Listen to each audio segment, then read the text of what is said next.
Iran करने वाला है। सुरक्षा कारणों का हवाला देकर यह फैसला लिया गया है कि हम राष्ट्रीय नेटवर्क इंटरनेट पर स्विच करेंगे। ये बहुत बड़ी खबर है। सुरक्षा कारणों से आप देखिए कि बहुत बड़ा फैसला ले लिया गया है और ये कहा गया है कि अब जो नेटवर्क है वो स्विच किया जा रहा है। हम राष्ट्रीय नेटवर्क इंटरनेट पर स्विच करेंगे, ये बड़ी बात कही गई है। देखिए, डोनाल्ड ट्रंप अब सुप्रीम लीडर खामनेई से कहीं ना कहीं या तो घबरा गए हैं या तो उन्हें समझ नहीं आ रहा कि उनका अगला कोर्स ऑफ एक्शन क्या होगा। लेकिन इस द्वंद्व के बीच, उनके इस कंफ्यूजन के बीच इजराइल बिल्कुल अकेला पड़ गया है। कैसे इजराइल सामना करेगा ईरान का, क्या कुछ रणनीति रहने वाली और इसका क्या असर मिडिल ईस्ट पर पड़ने वाला है, रिपोर्ट के जरिए आपको बता रहे हैं।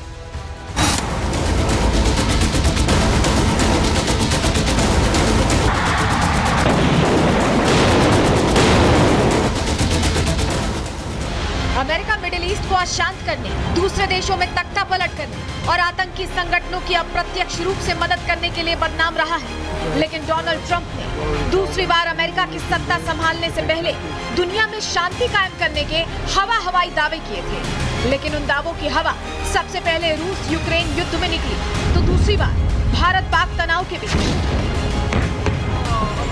अमेरिकी राष्ट्रपति डोनाल्ड ट्रंप के सर पर इन दिनों लोकतंत्र की वकालत और शांति दूत बनने का भूत सवार है। लेकिन इजराइल ईरान युद्ध और मुल्ला मुनीर जैसे आतंक परस्तों के साथ उनकी बैठकी बता रही है कि ट्रंप की कथनी और करनी में कितना फर्क है। अमेरिका पूरी दुनिया में खुद को लोकतंत्र का चैंपियन बताता घूम रहा है, लेकिन जिन लोगों के साथ ट्रंप की मुलाकातें हो रही हैं, वो लोग लोकतंत्र के असली भक्षक माने जाते हैं। ताजा मुलाकात की बात करें तो ट्रंप ने आतंकिस्तान के मार्शल असीम मुनीर को न्योता भेजा, उनकी तारीफ में कसीदे पढ़े। ट्रंप को लोकतंत्र की इतनी ही फिक्र होती तो वो शहबाज शरीफ को न्योता देते, लेकिन उन्हें पता है कि शहबाज महज एक रबर स्टैंप है। ऐसे में पाकिस्तान पर जो राज कर रहा है उससे ही बात करना ठीक रहेगा। बांग्लादेश के मामले में भी ट्रंप का स्टैंड ऐसा ही रहा। पिछले साल बांग्लादेश में तख्ता पलट के बाद अमेरिका के करीबी मोहम्मद यूनुस ने बांग्लादेश की कमान संभाली। यूनुस को घोषित तौर पर अमेरिकी डेमोक्रेटिक पार्टी का समर्थक माना जाता है। कहा यह भी जाता है कि यूनुस को नोबेल पुरस्कार दिलाने में तत्कालीन ओबामा सरकार ने लॉबिंग की थी। नोबेल पुरस्कार विजेता मोहम्मद यूनुस ने किस तरह बांग्लादेश में लोकतंत्र की हत्या की, ये पूरी दुनिया ने देखा। लोकतंत्र के कथित हिमायती ट्रंप राष्ट्रपति बनने के बाद सबसे पहले विदेश यात्रा के लिए सऊदी अरब को चुनते हैं, जो राजशाही मुल्क है। ट्रंप ने सऊदी यात्रा के दौरान न सिर्फ प्रिंस मोहम्मद बिन सलमान से मुलाकात की, बल्कि सीरिया के नए शासक और तथाकथित राष्ट्रपति, जो पूर्व में अलकायदा का खूंखार आतंकवादी रह चुका है, अहमद अल-शरा से भी मुलाकात की। अल-शरा वही शख्स है जिस पर अमेरिकी विदेश विभाग ने इनाम घोषित कर रखा है। Donald Trump supreme leader Khamenei को ईरान के लिए खतरा बताते हैं, लेकिन खुद उन लोगों के साथ नजर आ रहे हैं जो न शांति के पक्षधर हैं और न ही लोकतंत्र के। रक्षा विशेषज्ञों की माने तो इजराइल ईरान युद्ध भी अमेरिका की देन है। पहले अमेरिका ने इजराइल को उकसाया और अब जब इजराइल में तबाही मच रही है तो अमेरिका खुलकर साथ आने से बच रहा है,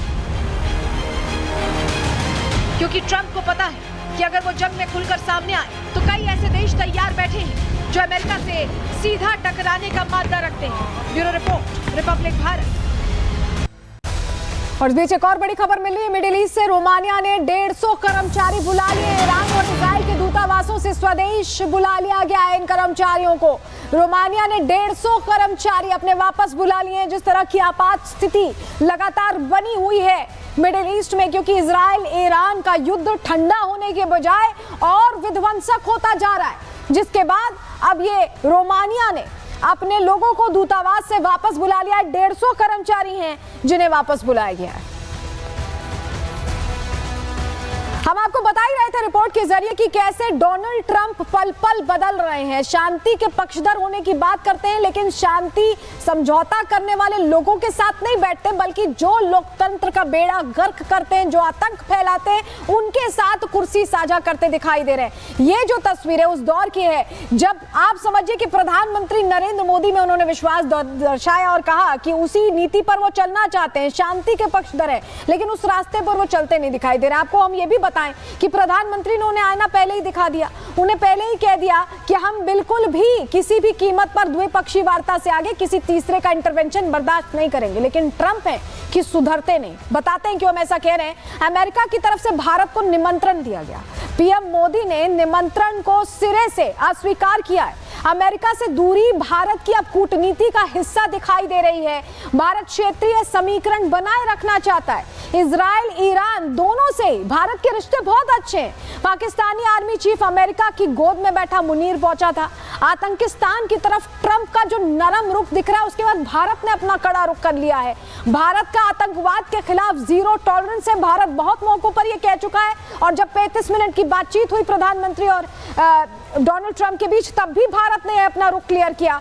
ट्रंप से ना मिलना भारत की तटस्थ छवि के लिए बहुत अच्छा भी है, और बाकायदा एक मैसेजिंग भी है कि अगर आप ऐसे लोगों के साथ उठते बैठते हैं तो भारत से दूर रहिए। भारत ऐसे लोगों से बिल्कुल राब्ता नहीं रखता, चाहे वो सुपर पावर के राष्ट्रपति ही क्यों ना हो। इस बीच आपको बताएं कि पाकिस्तान में अलग ही कहानी चल रही है। मुल्ला मुनीर आए यहाँ डिनर करने, शहबाज शरीफ को बुलाया नहीं गया, उनकी जगह मुनीर आते, और वहां फजलुर रहमान क्या कह रहे हैं पाकिस्तान में बैठकर कि अब लगता है कि नंबर हमारा डर के मारे कांप रहे हैं। क्यों कांप रहे हैं, जरा सुनिए पहले कह क्या रहे हैं। हमें खित्ते में ईरान को एतमाद में लेना होगा।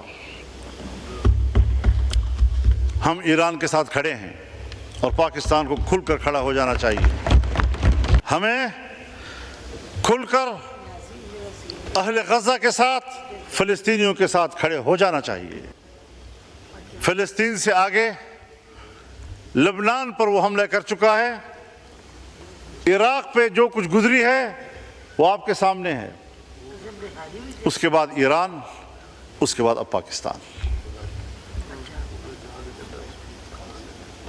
तो फ़लस्तीन, लबनान, शाम, इराक़, ईरान और अब पाकिस्तान, और पाकिस्तान की एटमी क़ुव्वत को तबाह करना इनका एजेंडा हो सकता है। देखिए, अब इनको भारत के बाद इजराइल से भी डर लग रहा है, और लगना भी चाहिए। पाकिस्तान की जिस तरह की फितरत है, गिरगिट वाली जो फितरत है, वो वाकई दिखाई दी है। क्यों हम ऐसा कह रहे हैं, समझिए। पाकिस्तान ने ईरान को भी धोखा दे दिया। मुस्लिम ब्रदरहुड का हल्ला करने वाला पाकिस्तान ईरान को धोखा दे रहा है। मुल्ला मुनीर ट्रंप की गोद में बैठा है, और ईरान को एटमी मदद से डार ने सीधे सीधे इनकार कर दिया है। इशाक डार की यहाँ बात कर रहे हैं, इनके विदेश मंत्री कह रहे हैं कि हम नहीं मदद देंगे। अमेरिका ने पाकिस्तान को व्यापार के लालच वाले गेम में फंसा लिया। अमेरिका की कूटनीति में पाकिस्तान फंस चुका है। ईरान से जुड़ी हुई है पाकिस्तान की सीमा, बलूचिस्तान वाला जो एरिया है वो बिल्कुल जुड़ा हुआ है, और वो कॉमन है। पाकिस्तान का एयर स्पेस अब अमेरिका लेकिन चाहता है, तो पाकिस्तान क्या करे? अमेरिका से उसे पैसे चाहिए, मदद चाहिए, उन्हीं की तरफ जाएगा। युद्ध के हालात बिगड़ने पर पाकिस्तान के रास्ते हमला कर सकता है अमेरिका। पाकिस्तान ने ईरान से ऐसे में गद्दारी कर दी है। मुनीर ने ट्रंप को नोबेल शांति पुरस्कार के लिए नामित किया है। ट्रंप युद्ध रुकवाने से ज्यादा भड़काने में शामिल रहे हैं। मुनीर खुशामद करने के लिए नोबेल शांति पुरस्कार नवाजने की बात कर रहे हैं, और गद्दारी भी अपने मुस्लिम ब्रदरहुड वाले देश से कर रहे हैं।